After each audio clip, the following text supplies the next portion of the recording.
They do great Italian beef. Okay. I'll do an Italian beef with provolone and onions. Okay. No peppers. We can do that. Is that good? Mason, okay. can you get that together for him? All right. And my wife loves olives, so I'll take her back some olives. You guys. There's a moment in this footage where a sitting vice president of the United States picks up a camera and takes a photo for a family he just met. Not a staffer, not an aide, him. And if you blinked, you miss why that matters more than anything he said that entire day. Stay with me to the end, because what I am about to break down will change how you watch every political appearance from this point forward. Well, thank you guys for having me. What's up?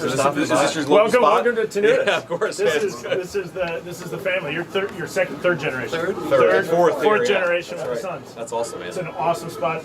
Kenosha's got a huge Italian heritage. Okay. So this is some of the best Italian food you can get. And we can go back to the. Yeah, you want to take it back to the car? You guys take it. Yeah, take it back. Let these guys show you the way. You guys know the way around, I assume. Show you back to the deli counter. Keep going. Italian beefs on the side. Spectacular. Got it. A whole bunch of stuff. What do you got going on here? Is it just liquor. it's liquor? Oh, awesome. Okay. How old are you, buddy? 4. Okay. Hey guys, how are you? When do you guys go back to school? Next Monday. Are you excited about that? Yes. You are. Really? I feel like I was never excited. I'm always excited. Good for you guys. What's your name? Katie Young. Katie. I'm JD. Nice to meet you in person. Yeah, good to meet you too. All right, see you guys. Welcome to Kenosha. Good luck with school. See y'all. Thank you. Bye. Get tons of olive sandwiches. Okay. Prepare some sandwiches. Okay. Wow. All right. No allergies, right? You should probably ask that No, first. good. All right. No allergies. Here, well, my I'll get you a wife. sandwich Hey for the guys, road. how are you all? Very Good. good. Good to see you guys. You too, man. Let's see.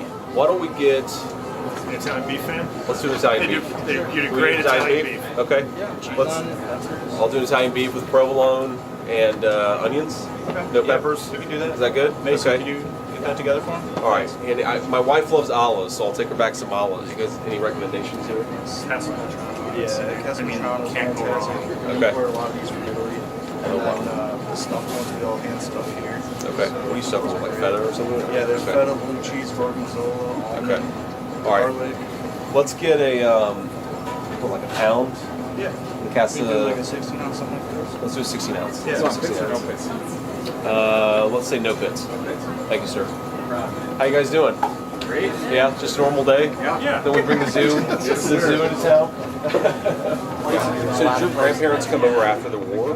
My grandma was born here. My grandpa was born in Italy. He came over when he was 7 years old. Oh, good for him. And then he started the store. My father was at that point graduating from high school, went to Marquette for a little bit, Okay. and my father kind of took over the store. And not to say it was the driving force, as an insult to my grandpa, but my father was more the driving force. And he passed away right before COVID in 2000. So.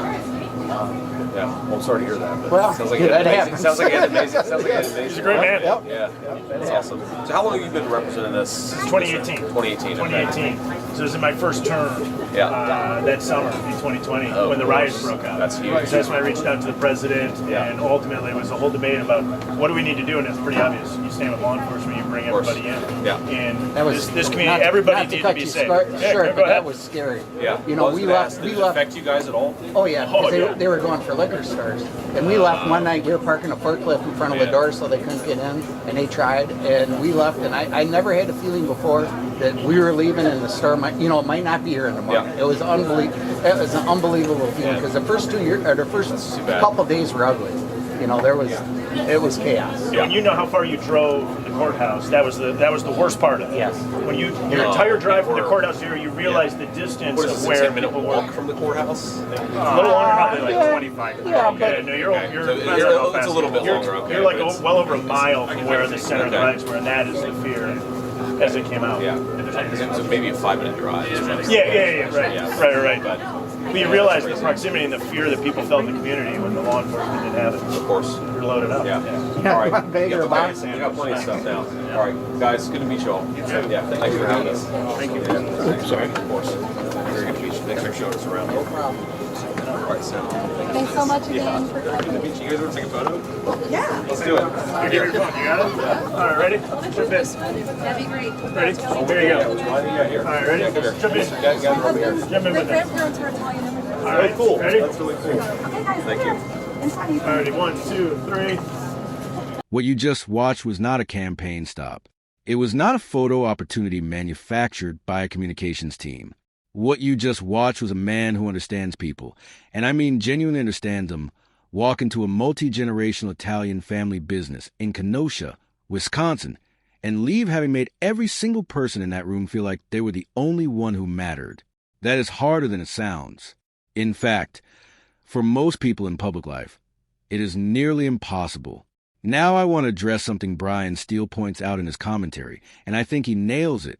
He talks about how J.D. Vance is scanning the room at all times. This is not accidental behavior. This is the product of discipline. Military discipline specifically. When you go through the kind of training that produces a United States Marine, you stop being the kind of person who walks into a room looking for validation.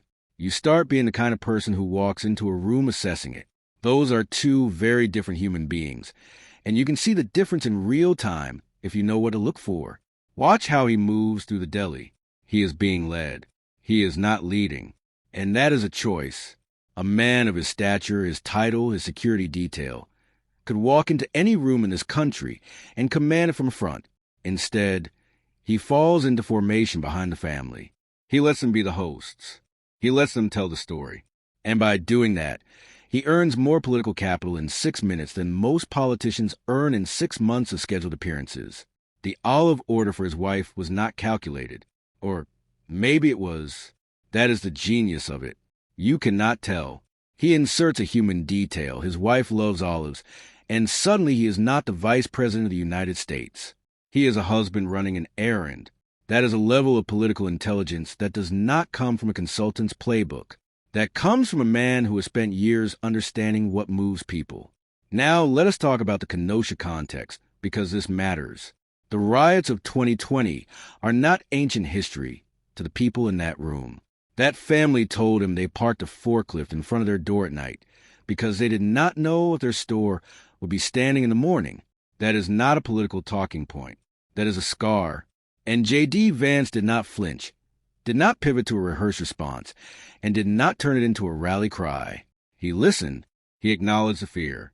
He let the weight of what they said sit in the room for a moment before he moved forward. That is emotional intelligence operating at a very high level. Brian Steele also points out something I want to underline. He talks about how rare it is to find a politician who does not let his ego get in the way. And he is right. Most people who rise to the level of vice president are carrying significant ego. It is almost a prerequisite for climb. The trick is learning to put it in a drawer when you walk into a room like this. Most cannot do it. Vance, at least in this footage, does it with what appears to be genuine ease. The photograph moment at the end is where I want to spend a little more time. Brian is the one holding the camera, not staff, not one of the agents standing nearby. Brian Steele himself picks up the camera and takes that picture, and J.D. Vance positions himself naturally inside the frame with the family. He does not square himself to the camera like a man who has rehearsed this. He angles himself toward the family like a man who is still in conversation with them. That distinction is subtle, but it is everything. The photo looks like a memory, not a product. Now to Brian Steele's broader point about the Republican bench heading into 2028. He mentions Marco Rubio, Ron DeSantis, and J.D. Vance as names already being discussed, and he gives each credit for different reasons. I think that is the honest read. Each of those men brings a different kind of political energy to the table. But what this footage illustrates is that J.D. Vance has something that is genuinely difficult to teach. He has range. He can walk into a boardroom or a deli counter and calibrate himself to the environment without appearing to calibrate at all. That is not a small thing. His Appalachian roots are doing real work here too.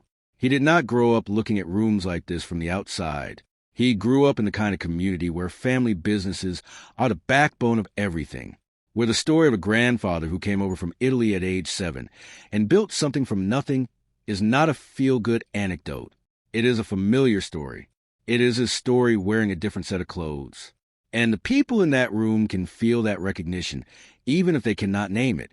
There's a version of this visit where a politician walks in, shakes hands, says something about small business being the heart of America, eats the food, gets the photo, and leaves. That version does not move anyone. Nobody goes home and tells their family about it. Nobody talks about it the next day.